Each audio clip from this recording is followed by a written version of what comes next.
ನಮಸ್ಕಾರ ವೀಕ್ಷಕರೇ, ಶ್ರೀಗರಿ ವಾರ್ತೆಗರಿಗೆ ಸ್ವಾಗತ. ನಾನು ನಿಮ್ಮ ಗ್ರಹೇಶ್ವರ ಗಾರ್ಡಿಗೇಂದ್ರ.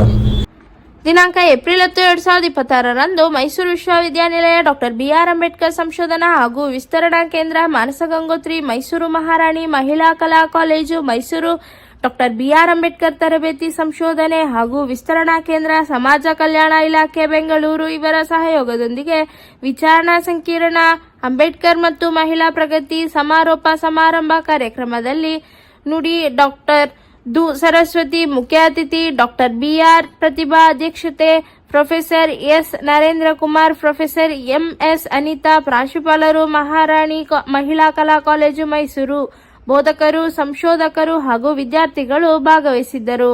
ಸ್ಥಳ ಮಹಾರಾಣಿ ಮಹಿಳಾ ಕಲಾ ಕಾಲೇಜು ಮೈಸೂರು. ಸಮಾಜವಾದಿ ಸರ್ವಧರ್ಮ ಸಮಭಾವದ ಪ್ರಜಾಸತ್ತಾತ್ಮಕ ಗಣರಾಜ್ಯವಾಗಿ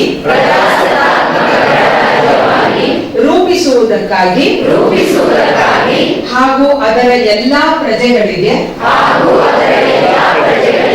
ಸಾಮಾಜಿಕ, ಆರ್ಥಿಕ ಮತ್ತು ರಾಜಕೀಯ ನ್ಯಾಯ, ವಿಚಾರ, ಅಭಿವ್ಯಕ್ತಿ, ನಂಬಿಕೆ, ಶ್ರದ್ಧೆ ಮತ್ತು ಉಪಾಸನೆಯ ಸ್ವಾತಂತ್ರ್ಯ, ಸ್ಥಾನಮಾನ ಹಾಗೂ ಅವಕಾಶಗಳ ಸಮತೆ ದೊರಕುವಂತೆ ಮಾಡಲು ವ್ಯಕ್ತಿ ಗೌರವ, ದೇಶದ ಏಕತೆ ಮತ್ತು ಸಮಗ್ರತೆಗಾಗಿ ಎಲ್ಲರಲ್ಲಿ ಬಂಧುತ್ವ ಭಾವನೆಯನ್ನು ಮೂಡಿಸುವುದಕ್ಕೆ ದೃಢ ಸಂಕಲ್ಪ ಮಾಡಿ ನಮ್ಮ ಸಂವಿಧಾನ ಸಭೆಯಲ್ಲಿ 1949ನೇ ಇಸವಿಯ ನವೆಂಬರ್ ತಿಂಗಳ 26ನೇ ದಿನದಂದು ಈ ಸಂವಿಧಾನವನ್ನು ನಮಗೆ ನಾವೇ ಅರ್ಪಿಸಿಕೊಂಡು ಅಂಗೀಕರಿಸಿ ಶಾಸನವಾಗಿ ವಿಧಿಸಿಕೊಂಡಿದ್ದೇವೆ.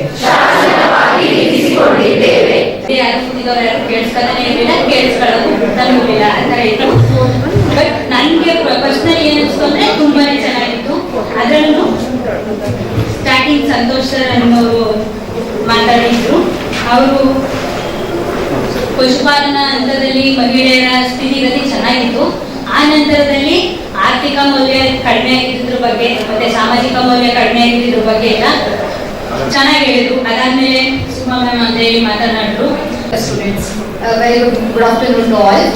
I am Rakshita P.D., second year MA, Department of English. Today I feel so happy and blessed to stand here and address this special occasion. And I feel so blessed to talk about the symbol of knowledge, the architect of world's largest democracy, and the messiah of human rights, the Bodhisattva, Dr. Baba Saheb Ambedkar. ನನಗೆ ಅನಿಸಿರೋಂಥ ಒಂದೆರಡು ಮೂರು ವಿಷಯಗಳನ್ನ ನಿಮ್ ಜೊತೆ ಹಂಚ್ಕೋಬೇಕು ಅಂತ ನನಗೆ ಅನಿಸ್ತಾ ಇದೆ. ನಾನು ಮೂಲತಃ ಕಾರ್ಮಿಕ ಚಳುವಳಿಯಲ್ಲಿ ತೊಡಕೊಂಡವಳು ಕಳೆದ 30 ವರ್ಷದಿಂದ. ಹೀಗಾಗಿ ಬಾಬಾ ಸಾಹೇಬ್ ಅಂಬೇಡ್ಕರ್ ಕಾರ್ಮಿಕರ ಬಗ್ಗೆ, ಕಾರ್ಮಿಕ ಚಳುವಳಿಯ ಬಗ್ಗೆ ಏನು ಒಳನೋಟಗಳನ್ನ ಕೊಟ್ಟಿದ್ದಾರೆ ಅನ್ನೋದು ತುಂಬಾ ಮುಖ್ಯ. ಯಾಕೆ ಅಂತಂದ್ರೆ ಇವತ್ತು ಇಲ್ಲಿ ನೆರೆದಿರೋಂಥ ನೀವು ಯುವ ಜನತೆ ಏನಿದೀರೋ ನೀವು ಈ ಓದು ಮುಗಿಸ್ಕೊಂಡು ಹೋಗಿದ ತಕ್ಷಣ ನೀವು ಉದ್ಯೋಗ ಕ್ಷೇತ್ರಕ್ಕೆ ಕಾಲಿಡ್ತೀರಿ.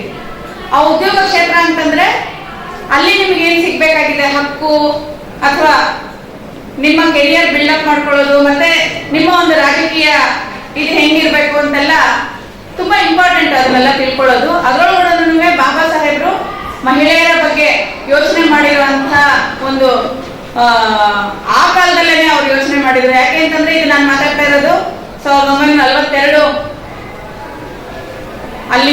ಅಲ್ಲಿ ಅವಾಗ ಮಹಿಳೆಯರ ಪಾರ್ಟಿಸಿಪೇಷನ್ ಅಂತಂದ್ರೆ ಉದ್ಯೋಗ ಕ್ಷೇತ್ರದಲ್ಲಿ ಮಹಿಳೆಯರ ಭಾಗವಹಿಸಲಿಕ್ಕೆ ಅಷ್ಟು ಇರ್ಲಿಲ್ಲ. ನಮ್ಮ ಹೀರೋಯಿಕ್ ಕ್ಯಾರೆಕ್ಟರ್ಗಳಿಗೆ ತೂಗುವಂತವ್ರಲ್ಲ. ನನ್ನ ಕಾಲದ ಹೀರೋ ಅವಾಗ ಕಮಲಾ ಹಾಸನ್, ಅಮಿತಾಬ್ ಬಚ್ಚನ್ ಇವ್ರದೆಲ್ಲ ಸಿನಿಮಾ ಕದ್ದು ನೋಡ್ತಾ ಇದ್ದೆ. ಇವ್ರಿಗೆ ಇಷ್ಟೇ ಗಾತ್ರ ಇಷ್ಟೇ ಎತ್ತರ ಇದ್ರು, ಕರ್ಗಿದ್ರು, ಕುಳ್ಗಿದ್ರು, ಒಂದು ಹಾಡಿದ್ರು, ಈಗಲೂ ನೆನೆಸ್ಕೊಂಡ್ರೆ ನನಗೆ ರೋಮಾಂಚನ ಆಗುತ್ತೆ. ಅದು ಎಂತ ಸಂಚಲನ ಮೂಡಿಸ್ತು ಅಂದ್ರೆ, ಸಿದ್ಲಿಂಗಯ್ಯನವ್ರು ಬಂದಿದ್ರು ಅವತ್ತು ನಮ್ಮ ಕಾಲೇಜಿಗೆ. ಆ ಕಾಲೇಜಿಗೆ ಸಿದ್ಲಿಂಗಯ್ಯನವ್ರು ಬಂದಿದ್ದೇನೆ ಒಂದು ದೊಡ್ಡ ಸಂಗತಿ. ಅದು ಅಲ್ಲಿವರೆಗೂ ಅಂತದನ್ನು ಕೇಳಿರ್ಲಿಲ್ಲ. ಜನ್ನಿ ಹಾಡಿದ್ರು ಅವತ್ತು, ಏನೇನೋ ಸಂಚಲನ ಮೂಡಿ ಅವತ್ತಿಂದ ನಾನು ಡಿಸೈಡ್ ಮಾಡ್ಕೊಂಡೆ, ನನ್ನ ಜಾತಿಯನ್ನ ಎಲ್ಲರ ಎದುರುಗಡೆನೂ ನಾನು ಹೇಳ್ಕೊಳ್ಳೋದಕ್ಕೆ ಹಿಂದೆ ಹಾಕಬಾರ್ದು, ಹೆಮ್ಮೆಯಿಂದ ನಾನು ಈ ಜಾತಿ ಅನ್ನೋದನ್ನ ಹೇಳ್ಬೇಕು ಅಂತ. ನಮ್ಮಪ್ಪ ರಿಟೈರ್ ಆಗೋವರೆಗೂ ಸ್ಕಾಲರ್ಶಿಪ್ ತಗೊಂಡಿಲ್ಲ. ರಿಟೈರ್ ಆದ್ಮೇಲೆ ಸ್ಕಾಲರ್ಶಿಪ್ ತಗೊಳ್ಳೋದಕ್ಕೆ ಹೋಗೋದು, ಕ್ಯೂ ದುಡ್ದಿದ್ರೆ ವಾಪಸ್ ಬರೋದು. ಕ್ಯೂನಲ್ಲಿ ನಿಂತಿದ್ರೆ ಬೇರೆಯವ್ರಿಗೆ ಗೊತ್ತಾಗ್ಬಿಡುತ್ತಲ್ಲ ನನ್ನ ಜಾತಿ. ಅದಕ್ಕೆ ಅವತ್ತಿಂದ ನನ್ನ ಜಾತಿನ ಬಾಯಿ ಬಿಟ್ಟು ಹೇಳೋದನ್ನ ಕಲ್ತ್ಕೊಂಡೆ. ಮತ್ತೆ ಮುಂದಿನ ವಾರ್ತೆಗರಿಯಲ್ಲಿ ಭೇಟಿಯಾಗೋಣ. ಶ್ರೀಗರಿ, ನಿಮ್ಮ ಮನದಾಳದ ಗರಿ. ನಮಸ್ಕಾರ.